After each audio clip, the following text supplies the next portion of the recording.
Hello everyone, welcome back to the channel Sikshastra Education. This is Sakshi and we are studying geography together. So I hope आप सभी बहुत अच्छे होंगे, स्वस्थ होंगे एंड मस्त होंगे एंड डेफिनेटली अपनी स्टडीज भी बहुत अच्छे से कर रहे होंगे।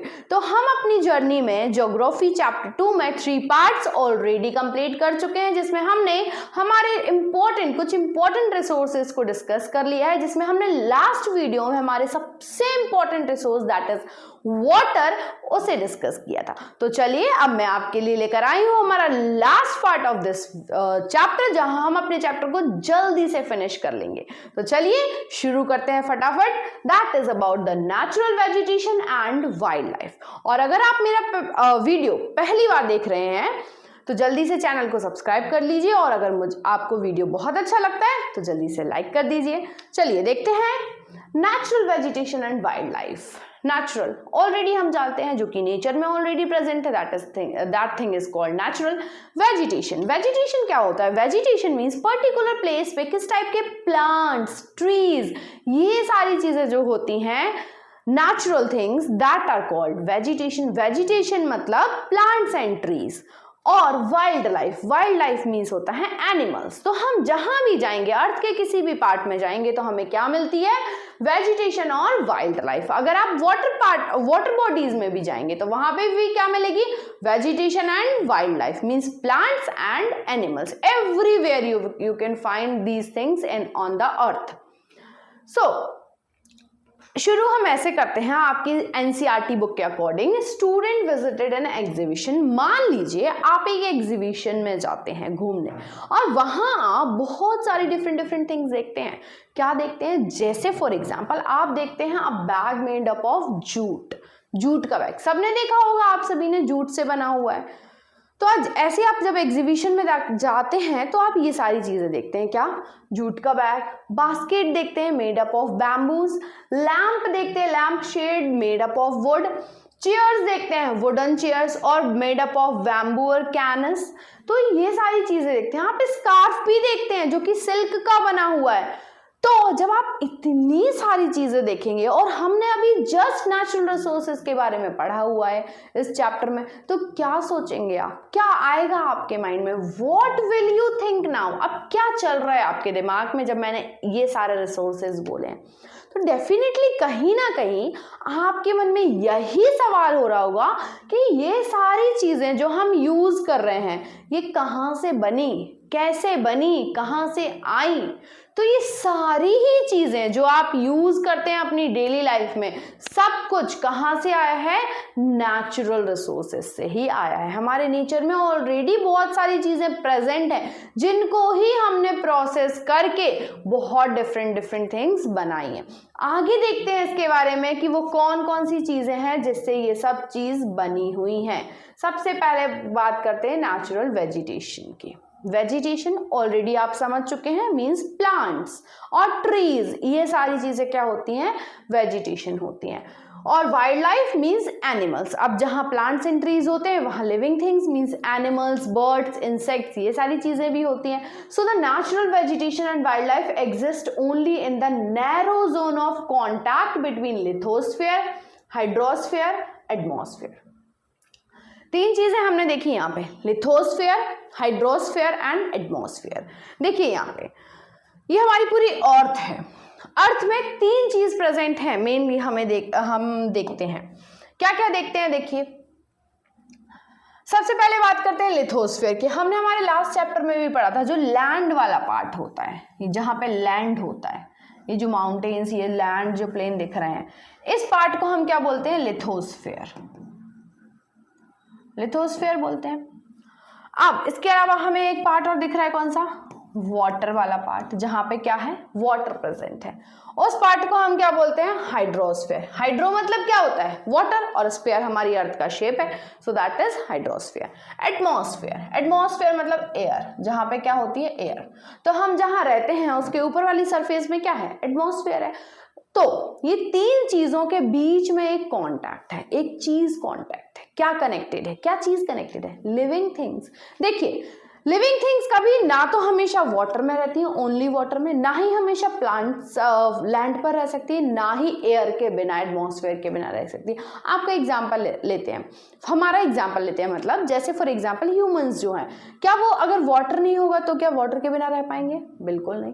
अगर मान लीजिए लैंड नहीं होगा, क्या हम पूरे टाइम वाटर में सर्वाइव कर पाएंगे? बिल्कुल नहीं। अगर मान लीजिए लैंड वाटर दोनों नहीं है, क्या हम हवा में, एटमॉस्फेयर में, हवा में सर्वाइव कर पाएंगे? बिल्कुल नहीं। तो इन तीनों का ही मिक्सचर बहुत ज्यादा इंपॉर्टेंट है, और इन तीनों के ही मिक्सचर को जहां पे कि लिविंग थिंग्स एग्जिस्ट करती है, मींस वेजिटेशन और वाइल्ड लाइफ एग्जिस्ट करती है, उस नैरो जोन के इन तीनों के कंपोजिशन को हम क्या बोलते हैं? बायोस्फीयर बोलते हैं। तो बायोस्फीयर क्या होता है? जहां पे कि land, water and air interact होती है टू सपोर्ट द लाइफ को सपोर्ट करने के लिए, ह्यूमंस को सपोर्ट करने के लिए तीनों चीजें आ रही हैं। देखिए, हम वाटर को भी यूज कर रहे हैं, नेचर ही तो हमें प्रोवाइड कर रहा है, लैंड को यूज कर रहे हैं, एटमॉस्फेयर में एयर को यूज कर रहे हैं, तो तीनों चीज हमारी लाइफ को सपोर्ट ही तो कर रही है। तो हाँ, वही एक नैरो जोन जो कि तीनों, जहां पे कि ये तीनों चीजें सपोर्ट करती हैं, क्या? Lithosphere, hydrosphere and biosphere, lithosphere, atmosphere and hydrosphere. तो इसे हम क्या बोलते हैं? बायोस्फीयर बोलते हैं।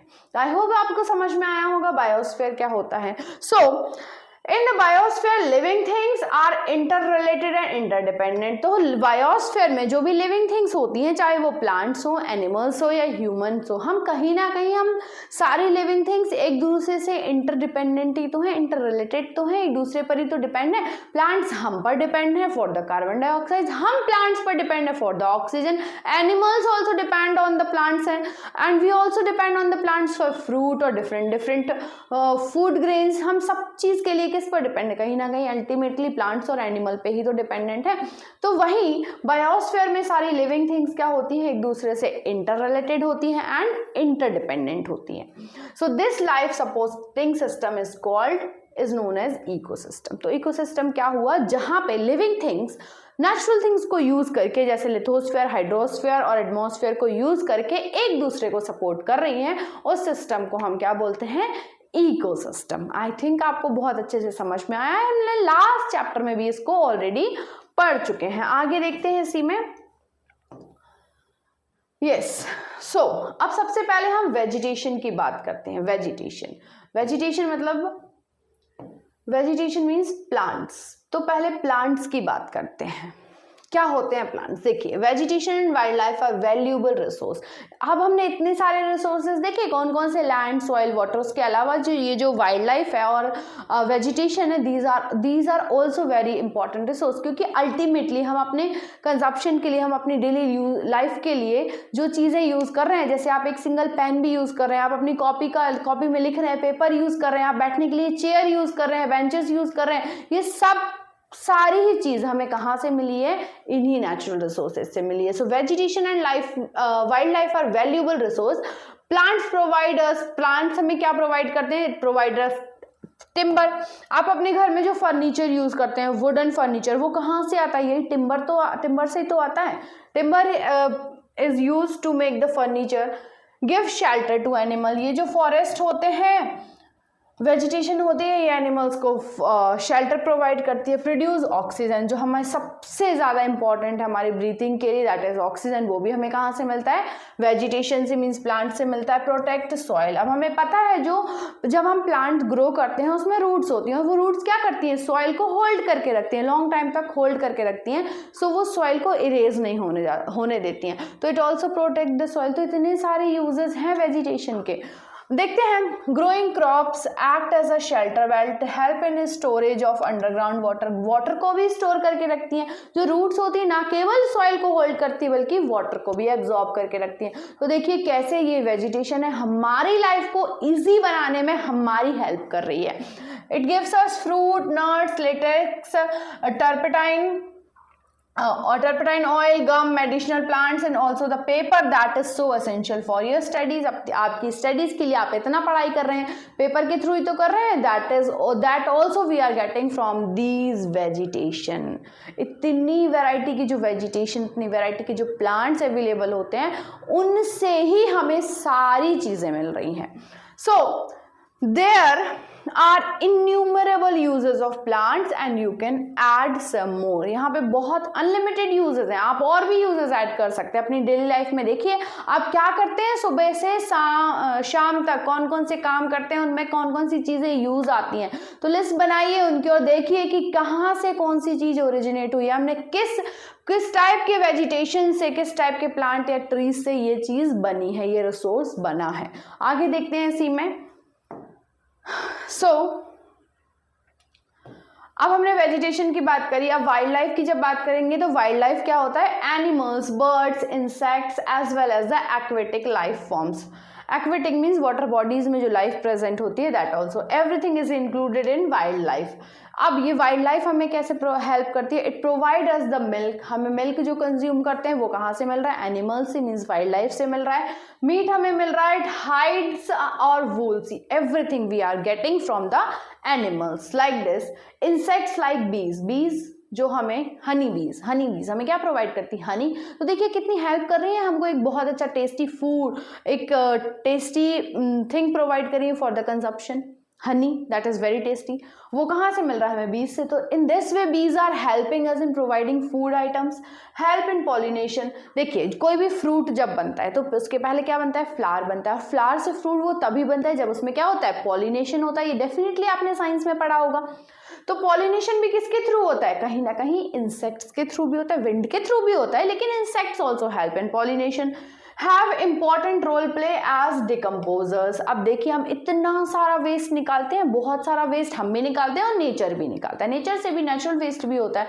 ट्रीज शेड हो जाते हैं, उसकी लीव्स डिस्ट्रॉय हो जाती हैं, ब्रांचेस डिस्ट्रॉय हो जाती हैं, बहुत सारे एनिमल्स मर जाते हैं, डेथ हो जाती है. तो इन सबको डिकम्पोज करने की जिम्मेदारी किसकी है, इंसेक्ट्स की है. यही इंसेक्ट्स हेल्प करते हैं हमारे वेस्ट को मैनेज करने में. हम इतना सारा जो वेस्ट क्रिएट करते हैं ना, ये सब कौन मैनेज करता है, कौन डिकम्पोज करता है, इंसेक्ट्स. तो देखिए इंसेक्ट्स की भी कितनी इंपॉर्टेंट रोल प्ले करते हैं हमारी लाइफ में, हमारे एनवायरनमेंट को बैलेंस करने में बहुत ज़्यादा इंपॉर्टेंट रोल है इंसेक्ट्स का भी.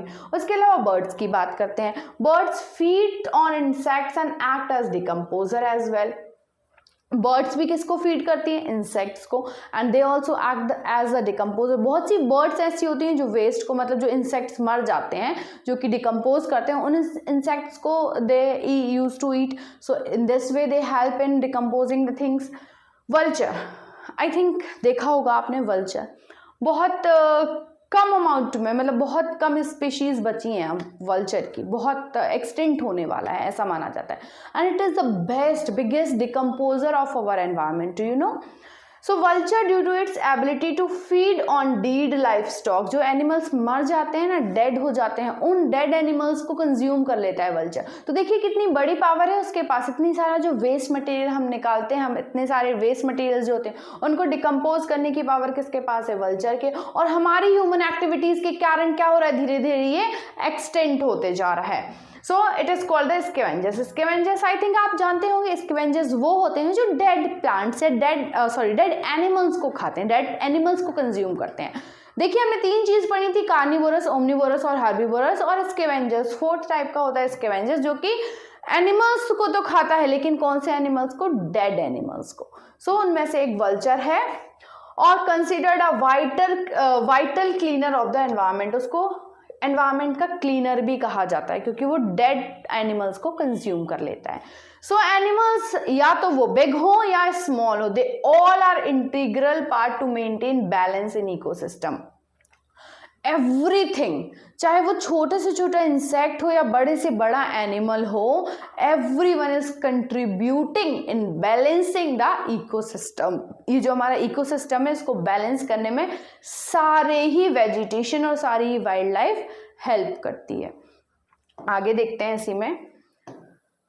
अब देखिए, अब हम जब नेचुरल वेजिटेशन की बात कर रहे थे, मींस प्लांट्स की बात कर रहे थे, तो इनका जो डिस्ट्रीब्यूशन है ना, ये बहुत अनइवन है. हमने सारी जगह पे टी, जो चाय बहुत कॉमन है, सब जगह पे नहीं होती है. Coffee that is also very common, सभी जगह नहीं होती है, इंडिया के हर पार्ट में अवेलेबल नहीं होती है. तो इसका जो डिस्ट्रीब्यूशन है ना, ये बहुत, स्पाइसेस, जो कि सिर्फ केरला में होते हैं, जैसे हम लैंड ऑफ स्पाइसेस बोलते हैं, सिर्फ केरला में होते हैं, बाकी पार्ट में नहीं होते हैं इंडिया में। तो ये जो हमारी वेजिटेशन है, नेचुरल वेजिटेशन है, इसका डिस्ट्रीब्यूशन जो है बहुत अनइवन है।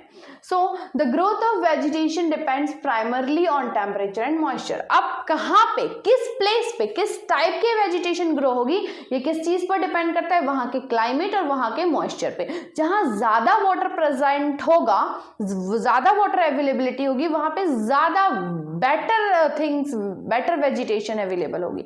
जहां कम होगा वहां वेजिटेशन नहीं होगी। जैसे अगर हम इंडिया की बात करें, सिर्फ इंडिया की, तो कोस्टल रीजन्स में देखिए कितने स्पाइसेस होते हैं, बहुत सारे टाइप के, और कोकोनट ट्रीज होते हैं बहुत।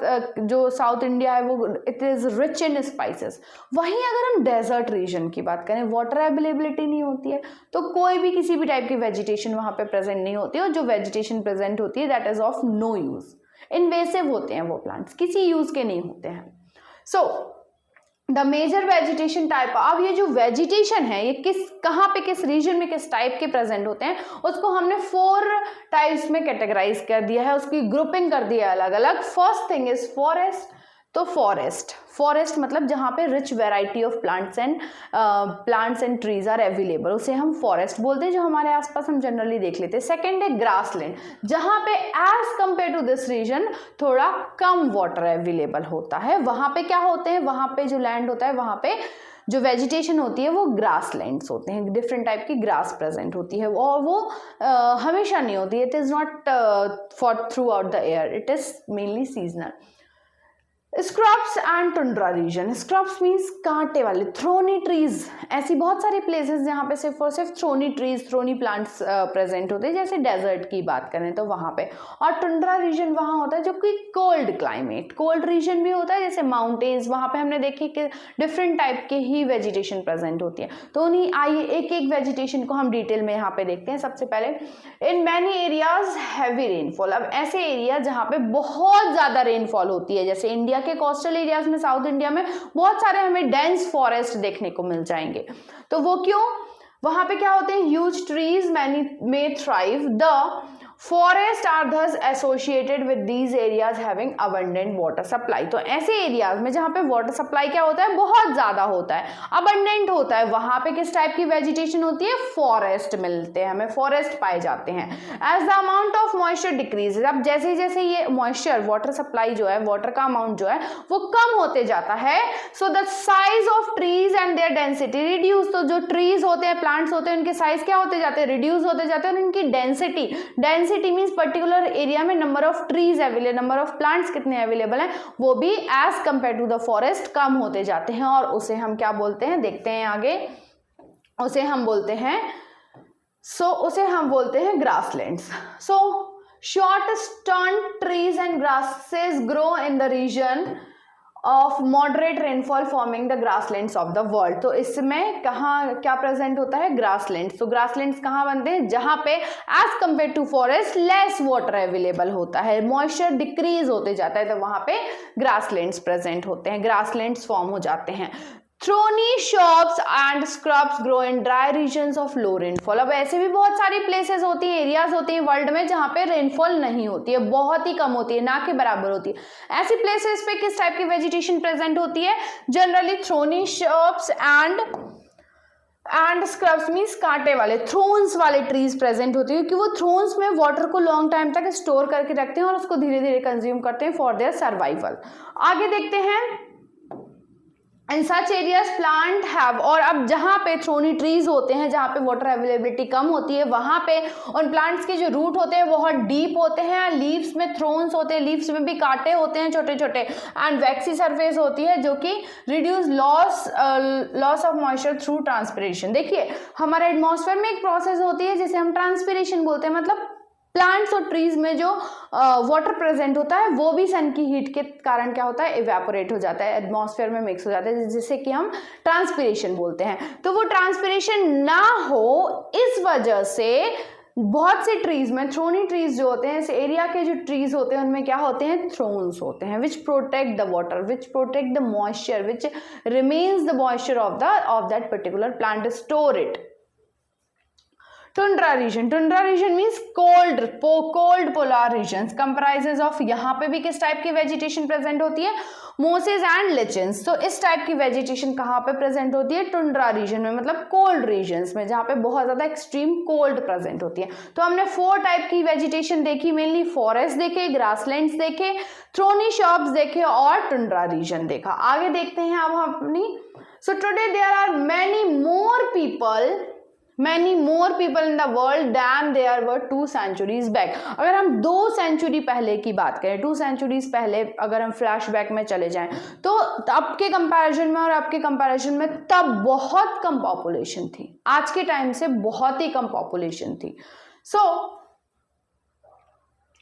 टू फीड, अब ये जो पॉपुलेशन 2 सेंचुरीज में इतनी ज्यादा बढ़ गई है, तो इनको फीड करने के लिए भी तो ज्यादा फॉरेस्ट चाहिए थे, है ना, रिक्वायर्ड थे बहुत सारे फॉरेस्ट, बहुत सारे क्रॉप्स, फॉरेस्ट भी रिक्वायर्ड थे, लेकिन क्रॉप्स भी रिक्वायर्ड था। कैसे फीड करें, क्योंकि क्रॉप्स भी ग्रो करना था। तो वो most of the people dead, they have cleaned the forest, उन्होंने फॉरेस्ट को क्लीन कर दिया और क्या स्टार्ट कर दिया, क्रॉप्स ग्रो करना शुरू कर दिया वहां पर। एंड क्योंकि that time forest cover all over the world is vanishing rapidly, अब पूरे वर्ल्ड में जितना फॉरेस्ट अवेलेबल था वो धीरे धीरे क्या होता चला गया, वैनिश होता चला गया। There is an urgent need, अब क्योंकि ये वैनिश हो गया है, धीरे धीरे खत्म होते जा रहा है, तो अभी बहुत ज्यादा अर्जेंट नीड है to conserve this valuable resource. अब बहुत ज़्यादा ज़रूरत है कि हमें अपनी वेजिटेशन को कंजर्व करके रखना है। तो देखते हैं आगे, how we can conserve our natural vegetation and wild life.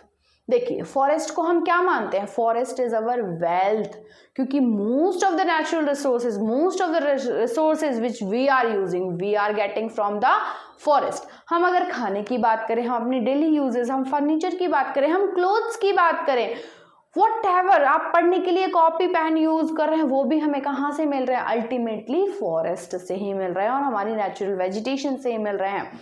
So plants give shelter to animals and together they maintain the ecosystem। plants और animals maintain, एक दूसरे को बैलेंस करके क्या फॉर्म करते हैं, इकोसिस्टम को बैलेंस करते हैं। so changes in climate and human interference can cause the loss of natural habitat for the plants and animals। तो हमारे जो इतने ज्यादा इंटरेक्शंस हो रहे हैं, इंटरफेरेंसेज हो रहे हैं टूवर्ड्स द एनवायरमेंट, हम ये जो नेचुरल ब्यूटीफुल, हमारा जो ब्यूटीफुल एनवायरमेंट है उसको उसमें इंटरफेयर कर रहे हैं बहुत ज़्यादा, उससे क्या हो रहा है, हमारा एनवायरमेंट, नेचुरल वेजिटेशन जो है वो डिस्ट्रॉय हो रही है।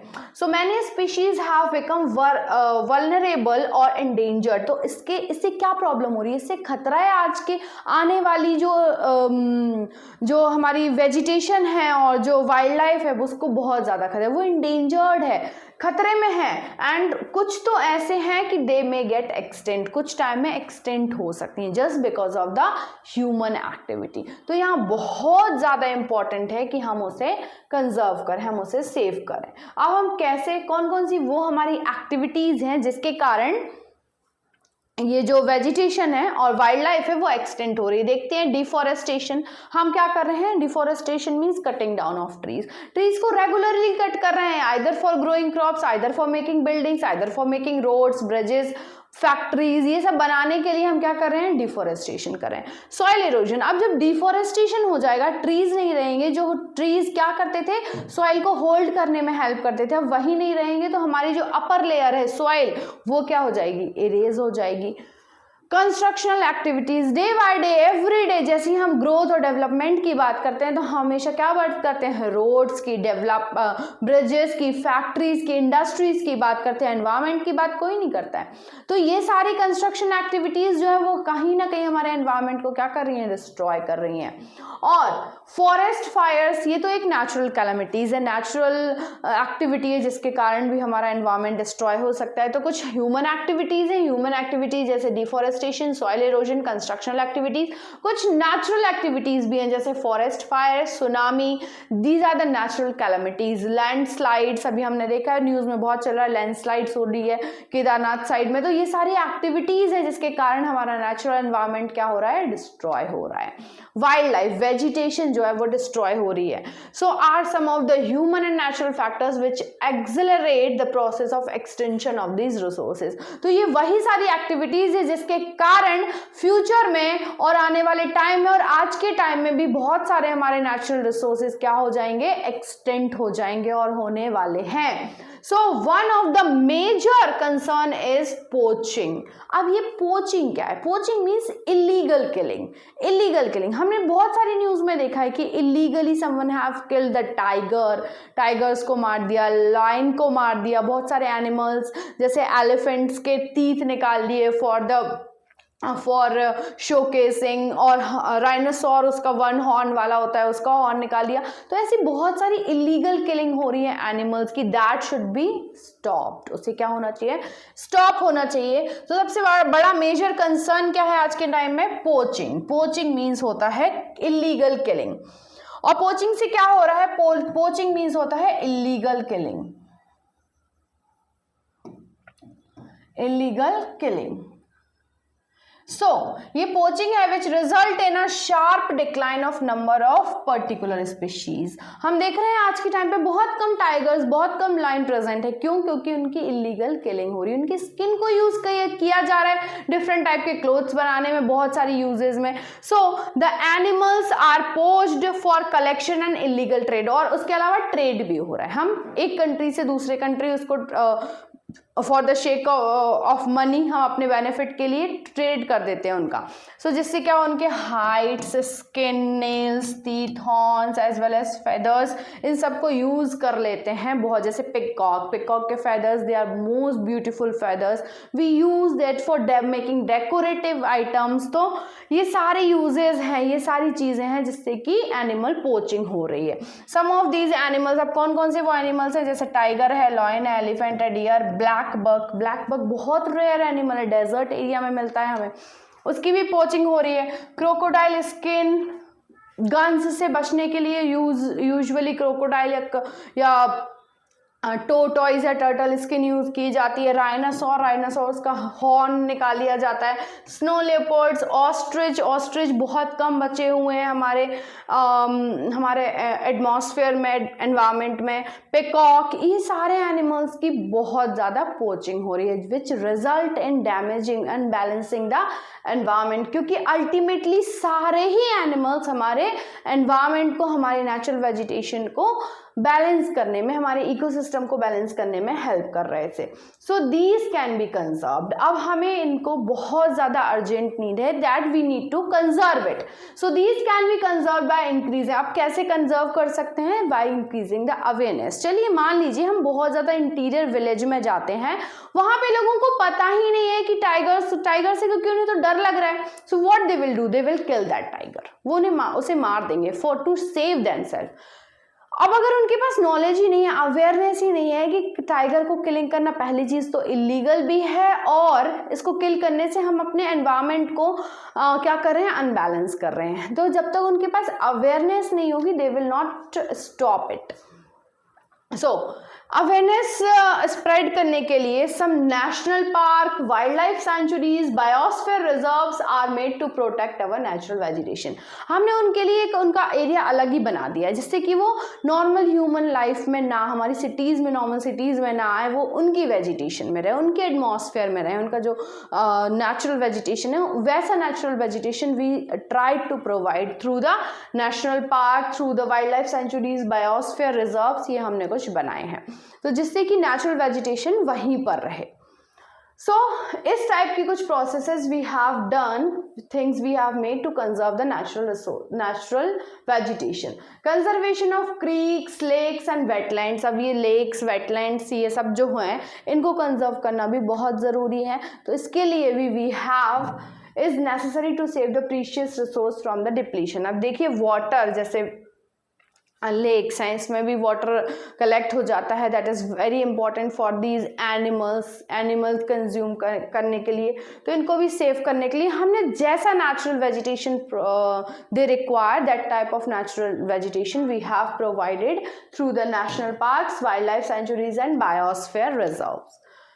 There is balance in the environment and the relative number of species is not disturb. तो यहाँ क्या होता है, यहाँ पे उनको वही नेचुरल वेजिटेशन प्रोवाइड की जाती है और हमारी जो ह्यूमन इंटरफेरेंस होती है वो उसको डिस्टर्ब नहीं करती, उनके एनवायरमेंट को डिसबैलेंस नहीं करती, डिस्टर्ब नहीं करती। Human activities in several part of the world have disturb the natural habit, क्योंकि ह्यूमन की बहुत सारी ऐसी एक्टिविटीज है जिसने कि क्या कर दिया है, जिसने कि एनवायरनमेंट को, जो नेचुरल वाइल्ड लाइफ है उनके एनवायरनमेंट को डिस्ट्रॉय कर दिया, अनबैलेंस कर दिया है। So due to indiscriminate killing, और वो क्यों हो रहा है, इनडिस्क्रिमिनेट इलीगल किलिंग के कारण several birds and animals have either become extinct. हमने इलीगल किलिंग के कारण बहुत सारे बर्ड्स, बहुत सारे एनिमल्स ऐसे हैं जो कि एक्सटेंट हो चुके हैं and are on the verge of extinction, और अब भी उस वे में है कि that they may get extinct. So in this way, these are the ways we can conserve our natural vegetation. So I hope आप लोगों को इतना बहुत अच्छे से समझ में आया होगा। उसके अलावा गवर्नमेंट के थ्रू कुछ अवेयरनेस प्रोग्राम्स भी लॉन्च किए गए हैं जिससे कि हम अपने नेचुरल वेजिटेशन को कंजर्व कर सकते हैं। उसमें से है सोशल फॉरेस्ट्री, मतलब हम फॉरेस्ट क्रिएट करें। In this way we can create some forest for the natural vegetation. उसके अलावा Van Mahotsav was launch to save the forest, है ना। So should be encourage at the regional. अब जब तक लोगों को ये प्रोग्राम्स के बारे में अवेयरनेस नहीं होगी, पता नहीं चलेगा, they will not be able to save the wild life. So we should spread the awareness like towards the programme. So ये अवेयरनेस प्रोग्राम्स लॉन्च किए गए हैं like social forestry and Van Mahotsav. So we should encourage people at the community or regional level to participate in such programs. कैसे participate कर सकते हैं? You can also participate like social school children should be you should know, जैसे for example ये programs जो होते हैं, in this you can participate in word watch में आप participate कर सकते हैं। Nature visit, nature camps, you can appreciate the habitat of varied species. Nature camps के थ्रू आप डिफरेंट स्पीशीज को जान सकते हैं और उनको कैसे कंजर्व कर सकते हैं, करेंगे, और किस टाइप की वेजिटेशन दे रिक्वायर, ये आपको पता चलेगा through these programs. Many countries, बहुत सी कंट्रीज ऐसी हैं जिन्होंने लॉ पास कर दिया है against what, against the trade as well as killing of birds. उन्होंने टोटली इलीगल कर दिया, टोटली स्टॉप, प्रोहिबिट कर दिया है killing of animals and killing of birds and as well as trade of animals and birds. उसके अलावा in India also, India में भी लॉ है कि कुछ एनिमल्स कैटेगराइज किए गए हैं जिनको मारना इज टोटली इलीगल, जैसे for example killing lions, tigers, deers, great Indian bustards, peacocks, इन सब को मारना क्या है, टोटली इलीगल है in our India also. So I hope इतना आपको समझ में आया होगा। अब उसके अलावा एक और प्रोग्राम लॉन्च किया गया है, an international convention sites. This is also a program has been established that, what does it say? List several species of animals and birds in which trade is prohibited. इस programme में it is a contract जिसमें कि कुछ animals और birds को list किया गया है कि उनका ट्रेड करना इज प्रोहिबिटेड, उनका ट्रेड करना टोटली बंद है, इलीगल है। We can not trade such animals. So in this way we can conserve the vegetation and wild life. Conservation of plant and animal is an ethical duty of every citizen. हम सबकी duty है कि हम अपने आसपास के natural vegetation को, wild life को कंजर्व करके रखें, सेव करके रखें। तो जो प्रोग्राम है दैट इज साइट्स, उसका फुल फॉर्म है the convention on international trade is endangered species of wild fauna and fauna. Fauna and fauna means plants and animals present in the environment. तो इनको save करने के लिए एक international agreement बनाया गया डिफरेंट गवर्नमेंट्स के through, governments of different countries के थ्रू एक एग्रीमेंट बनाया गया, और उसमें क्या कहा गया कि We will save. It aims to ensure that international trade in specimen. यहाँ पे पहली चीज तो बहुत सारी चीजें, बहुत सारे स्पीशीज और प्लांट्स एंड वाइल्ड लाइफ ऐसी होगी जिसकी ट्रेड क्या हो जाएगा, प्रोहिबिट हो जाएगा। उसके अलावा specimens of wild life and plants does not threaten for their survival. उनकी सर्वाइवल, उनकी जो नेचुरल वेजिटेशन, नेचुरल एनवायरनमेंट है, वहां से उनको नहीं हटाया जाएगा, और अगर कोई हटाता है तो action will be taken against it. It is totally prohibit to shift that vegetation. रफली अप्रोक्स 5000 स्पीशीज ऑफ एनिमल, उसमें उस लिस्ट में कितने हैं, 5000 स्पीशीज है एनिमल्स की एंड 28,000 स्पीशीज है प्लांट्स की। प्लांट्स को भी आप एक जगह से दूसरी जगह निकाल के शिफ्ट नहीं कर सकते। It is prohibited, it is totally illegal. And so अब कौन कौन से एनिमल्स हैं, उन 5000 एनिमल्स में से कुछ एनिमल्स हैं like bears, dolphin, cacti, means cacti is the plural form of cactus.